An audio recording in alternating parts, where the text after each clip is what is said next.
आती है। ठीक है, नमस्कार, इस विशेष बुलेटिन में आप सभी का स्वागत है। आपके साथ मैं हूं शहला निकाब, मेरे साथ है मेरी सहयोगी मनीषा, जो कि सांकेतिक भाषा के जरिए आप तक खबरों को पहुंचाएंगी। शुरुआत करेंगे हेडलाइंस के साथ। चुनाव की घोषणा के साथ ही दक्षिण के दौरे पर प्रधानमंत्री नरेंद्र मोदी आज जगतियाल और शिमोगा में करेंगे रैली। कोयम्बटूर में होगा road show.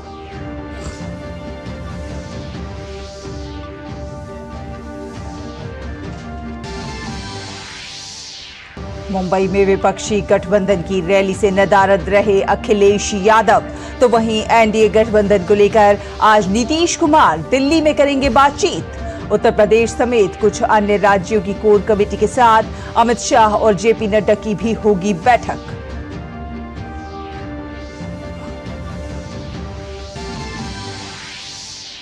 Electoral bond number जारी नहीं करने का मामला, सुप्रीम कोर्ट के आदेश पर भारतीय स्टेट बैंक को आज देना है जवाब।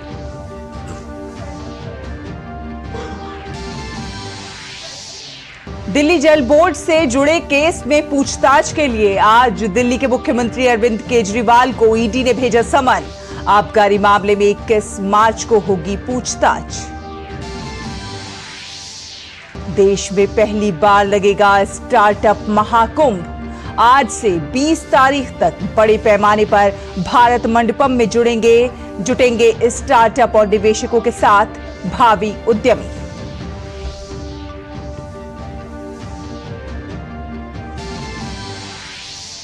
रूस में बरकरार रहेगी व्लादिमीर पुतिन की सरकार। लगभग 88% वोटों के साथ जीता राष्ट्रपति का चुनाव।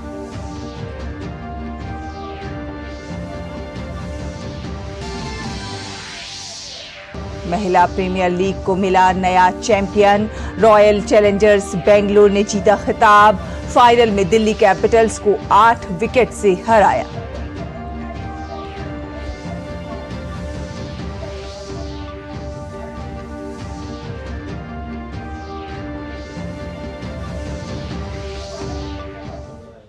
तो चुनाव की घोषणा के साथ ही प्रधानमंत्री नरेंद्र मोदी मिशन साउथ पर निकल गए हैं। प्रधानमंत्री आज दक्षिण भारत के 3 राज्यों में चुनाव प्रचार करेंगे। पीएम आज सबसे पहले तेलंगाना के जगतियाल में चुनावी रैली को संबोधित करेंगे। इसके बाद प्रधानमंत्री कर्नाटक का रुख करेंगे, जहां वो शिमोगा में एक चुनावी जनसभा कर भाजपा प्रत्याशियों के लिए समर्थन मांगेंगे। इसके बाद सबसे अंत में प्रधानमंत्री नरेंद्र मोदी तमिलनाडु पहुंचेंगे। प्रधानमंत्री यहां पर कोयम्बटूर में एक रोड शो करेंगे।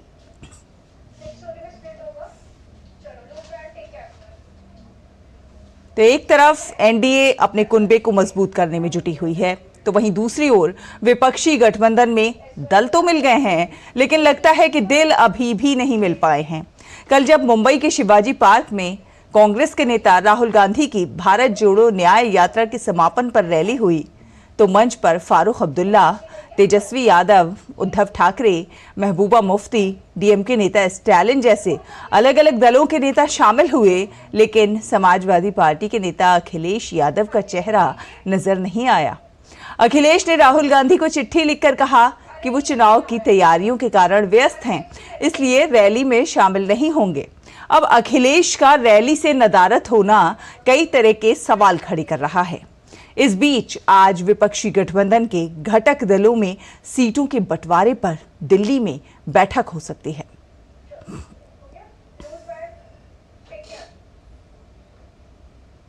और लोकसभा चुनाव की तारीखों के ऐलान के साथ ही राजनीतिक दल उम्मीदवारों की चयन प्रक्रिया में तेजी से आगे बढ़ाने में व्यस्त नजर आ रहे हैं। लोकसभा की बाकी बची हुई सीटों पर उम्मीदवारों के नाम के चयन के लिए बीजेपी में बैठकों का दौर चल रहा है। आज यूपी समेत कुछ और राज्यों में बीजेपी कोर ग्रुप के नेताओं के साथ पार्टी के शीर्ष नेताओं की बैठक दिल्ली में होगी। यूपी की 80 में से बीजेपी ने अपने सहयोगियों को 6 सीट दी हैं।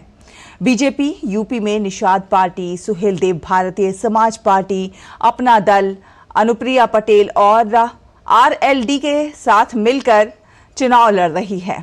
अभी तक 2 सूची के जरिए बीजेपी ने कुल 267 लोकसभा क्षेत्रों में उम्मीदवारों के नामों का ऐलान कर दिया है।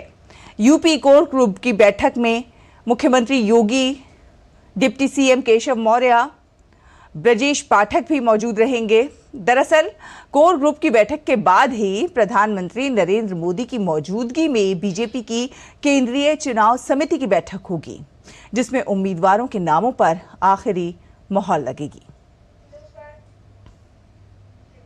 बीजेपी कोर ग्रुप की बैठक का लोकसभा की बाकी बची हुई सीटों पर उम्मीदवारों के नाम के चयन के लिए चर्चा होगी। तो बैठकों का दौर लगातार जारी है। आज यूपी को बीजेपी कोर ग्रुप के नेताओं की बैठक है।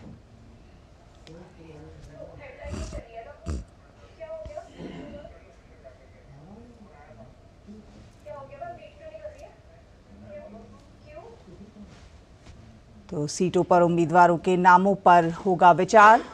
अभी तक 267 उम्मीदवारों के नामों की हुई घोषणा।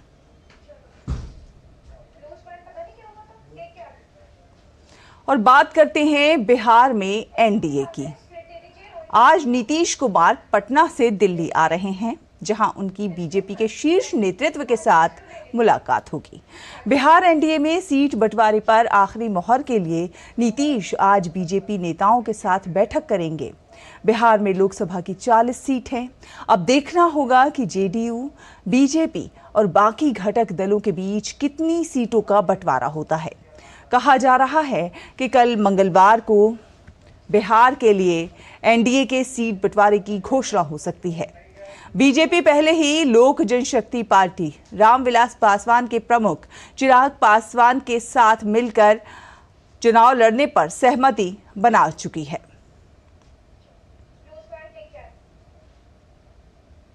और इलेक्टोरल बॉन्ड से जुड़े मामले में आज सुप्रीम कोर्ट में फिर सुनवाई होगी। पिछली सुनवाई में चुनावी बॉन्ड नंबर का खुलासा नहीं करने और अदालत के फैसले का पूरी तरह से पालन नहीं करने के लिए सर्वोच्च न्यायालय ने भारतीय स्टेट बैंक को फटकार लगाई थी।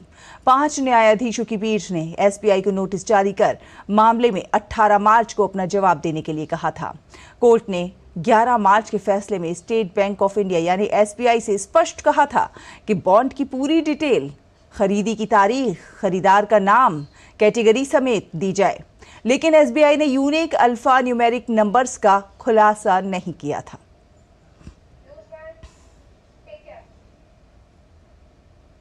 और ईडी ने दिल्ली के मुख्यमंत्री अरविंद केजरीवाल को दिल्ली जल बोर्ड मनी लॉन्ड्रिंग मामले में पूछताछ के लिए आज बुलाया है। तो वहीं दिल्ली आबकारी नीति मामले में भी ईडी ने पूछताछ के लिए 21 मार्च को बुलाया है। केजरीवाल को ये ईडी का 9वां समन है। पिछले समन पर पेश नहीं होने के मामले में अरविंद केजरीवाल को पिछले ही हफ्ते जमानत मिली है।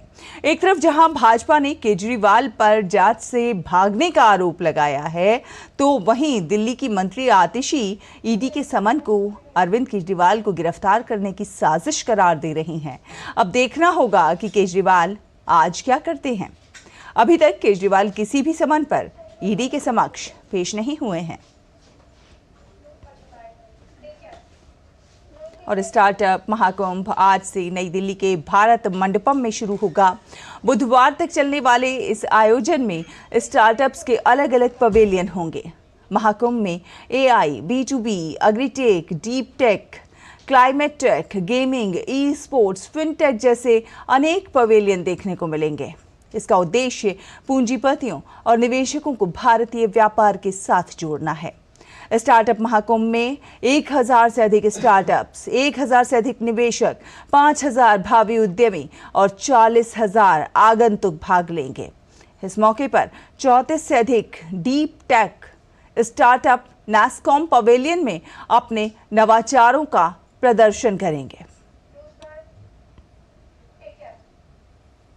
भारतीय नौसेना के स्टेशन कमांडरों की कार्यशाला का तीसरा संस्करण आज से नई दिल्ली में शुरू हो रहा है। नौसेना प्रमुख एडमिरल हरि कुमार उद्घाटन और समापन भाषण देंगे। 3 दिवसीय इस सम्मेलन में 100 से अधिक स्टेशन कमांडर, यूनिट प्रमुख और कमांडिंग अधिकारी लक्षद्वीप और अंडमान एवं निकोबार द्वीप समूह और देश भर में फैले सभी नौसैनिक स्टेशनों के समग्र प्रशासन में सुधार के लिए मंथन करेंगे। कार्यशाला की मुख्य विशेषताओं में नेवल वेलफेयर और वेलनेस एसोसिएशन NWW की भागीदारी सहित नौसेना मुख्यालय कर्मचारियों, कमान मुख्यालय कर्मचारियों और स्टेशन कमांडरों द्वारा पेशेवर प्रस्तुतियां शामिल हैं।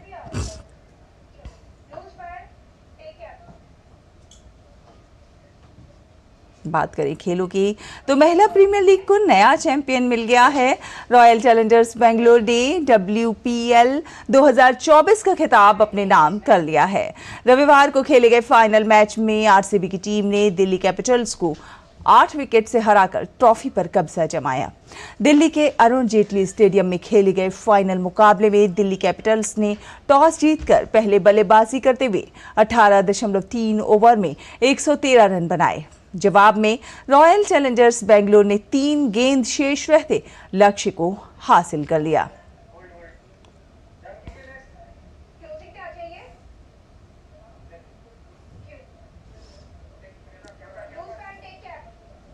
इसी के साथ इस विशेष बुलेटिन में फिलहाल इतना ही। मुझे, मनीषा को और हमारी पूरी टीम को दीजिए अनुमति। नमस्कार।